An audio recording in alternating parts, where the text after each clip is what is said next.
ಇವತ್ತು ನಾನು ಪಾರಂಪರಿಕವಾದಂಥ ಹುಚ್ಚೆಳ್ಳು ಸಾಂಬಾರು ರೆಸಿಪಿಯನ್ನು ಮಾಡ್ತಾಯಿದ್ದೀನಿ. ಹೇಗೆ ಮಾಡೋದು ಅಂತ ನೋಡೋಣ.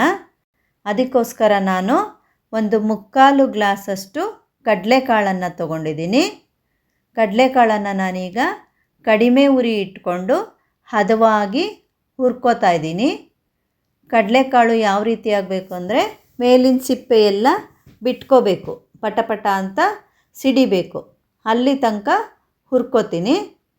ಈಗ ಮೇಲಿನ ಸಿಪ್ಪೆ ಎಲ್ಲ ಬಿಟ್ಕೋತಾ ಇದೆ, ಕಡಲೆಕಾಳು ಕೂಡ ಸಿಡಿತಾ ಇದೆ. ಈಗ ನಾನು ಇದಕ್ಕೆ 1 ಗ್ಲಾಸು ನೀರನ್ನು ಸೇರಿಸ್ಕೋತಾ ಇದ್ದೀನಿ. ನೀರನ್ನು ಸೇರಿಸ್ಕೊಂಡ್ಮೇಲೆ ಇದಕ್ಕೊಂದು ಅರ್ಧ ಸ್ಪೂನು ಉಪ್ಪು ಹಾಕ್ಕೊಂಡು ಒಂದು ಸಲ ಚೆನ್ನಾಗಿ ಮಿಕ್ಸ್ ಮಾಡ್ಕೊತಾ ಇದ್ದೀನಿ. ಈ ರೀತಿ ಎಲ್ಲ ಮಿಕ್ಸ್ ಮಾಡಿ ಇದನ್ನು ಒಂದು ಸೈಡಲ್ಲಿ ಇಟ್ಬಿಡ್ತೀನಿ. ಕಡಲೆಕಾಳು ನೀರನ್ನೆಲ್ಲ ಹೀರ್ಕೊಂಡು ಮೆತ್ತಗಾಗಬೇಕು. ನಾನು ರಾತ್ರಿಯೇ ಒಂದು ಚಿಕ್ಕ ಗ್ಲಾಸಲ್ಲಿ 1 ಗ್ಲಾಸು ಹುಚ್ಚೆಳ್ಳನ್ನು ತಗೊಂಡು ಅದನ್ನು ನೀರಲ್ಲಿ ಚೆನ್ನಾಗಿ ತೊಳ್ಕೊಂಡಿದ್ದೆ.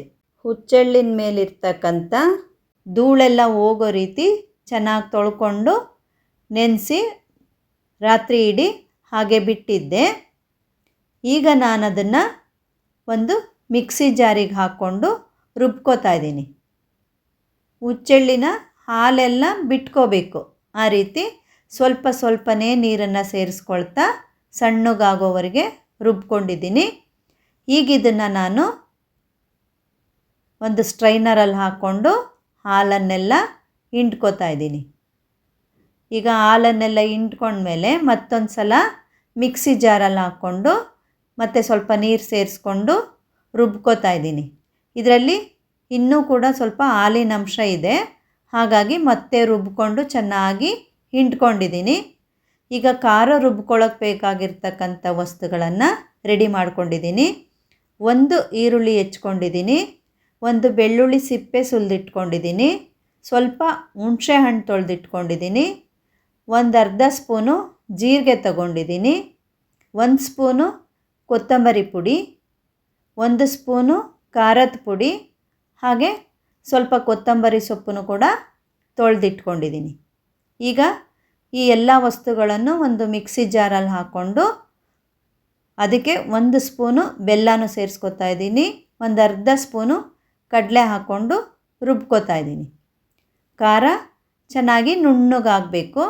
ಇನ್ನೂ ಸ್ವಲ್ಪ ನೀರು ಸೇರಿಸ್ಕೊಂಡು ಇನ್ನೊಂದು ಸಲ ರುಬ್ಕೋತಾ ಇದ್ದೀನಿ. ಈಗ ಖಾರ ಚೆನ್ನಾಗಿ ನುಣ್ಣಗಾಗಿದೆ. ಇದಕ್ಕೆ ತೊಳೆದಿಟ್ಕೊಂಡಿದ್ನಲ್ಲ ಆ ಕೊತ್ತಂಬರಿ ಸೊಪ್ಪನ್ನು ಸೇರಿಸ್ಕೊಂಡು ಇನ್ನೊಂದು ಸಲ ರುಬ್ಕೋತಾ ಇದ್ದೀನಿ. ಸಾಂಬಾರು ಮಾಡೋಕ್ಕೆ ಬೇಕಾಗಿರ್ತಕ್ಕಂಥ ಎಲ್ಲ ವಸ್ತುಗಳು ರೆಡಿ ಆಯಿತು. ನಾವು ತಗೊಂಡಿರ್ತಕ್ಕಂಥ ಈ ಹುಚ್ಚೆಳ್ಳಿನ ಹಾಲಲ್ಲಿ ಐರನ್ ಇದೆ ಮತ್ತು ಗುಡ್ ಫ್ಯಾಟು ಕೂಡ ಇದೆ. ಹಾಗೆಯೇ ನಾವು ತಗೊಂಡಿರೋ ಈ ಕಡಲೆಕಾಳಲ್ಲಿ ಪ್ರೋಟೀನ್ ಇದೆ ಮತ್ತು ನಾವು ಹೆಚ್ಚಿಟ್ಕೊಂಡಿರ್ತಕ್ಕಂಥ ಈರುಳ್ಳಿ ಕಾವಲ್ಲಿ ಫೈಬರ್ ಇದೆ. ಹಾಗಾಗಿ ಈ ಸಾಂಬಾರು ತುಂಬ ರುಚಿಕರನೂ ಹೌದು, ಆರೋಗ್ಯಕರನೂ ಹೌದು.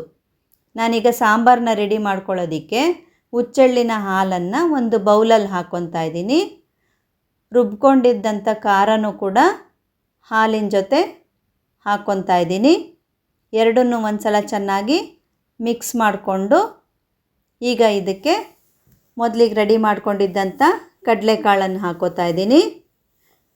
ಹೆಚ್ಚಿಟ್ಕೊಂಡಿದ್ದಂಥ ಈರುಳ್ಳಿ ಕಾವನ್ನು ಕೂಡ ಹಾಕ್ಕೊಂಡು 1 ಅರ್ಧ ಸ್ಪೂನು ಉಪ್ಪನ್ನು ಹಾಕ್ಕೊಂಡು ಒಂದು ಸಲ ಹೀಗೆ ಚೆನ್ನಾಗಿ ಮಿಕ್ಸ್ ಮಾಡ್ಕೋತಾ ಇದ್ದೀನಿ. ಈಗ ಸಾಂಬಾರು ರೆಡಿಯಾಗಿದೆ. ಈ ಹದಕ್ಕಿದ್ರೆ ಸಾಕು. ಈ ಸಾರನ್ನು ನಾವು ಕಾಯಿಸ್ದಲೇ ಹಾಗೇ ಹಸಿಯಾಗಿ ಉಪಯೋಗಿಸೋದ್ರಿಂದ ಮುದ್ದೆ ಜೊತೆಗೆ ಮತ್ತು ಅನ್ನದ ಜೊತೆಗೆ ತುಂಬಾ ರುಚಿ ಅನಿಸುತ್ತೆ. ನಾನು ಇವತ್ತು ಮಾಡಿರ್ತಕ್ಕಂಥ ಈ ಹುಚ್ಚೆಳ್ಳಿನ ಸಾಂಬಾರು ರೆಸಿಪಿ ನಿಮಗೆ ಇಷ್ಟ ಆದರೆ ಲೈಕ್ ಮಾಡಿ, ಶೇರ್ ಮಾಡಿ, ಸಬ್ಸ್ಕ್ರೈಬ್ ಮಾಡಿ. Thank you.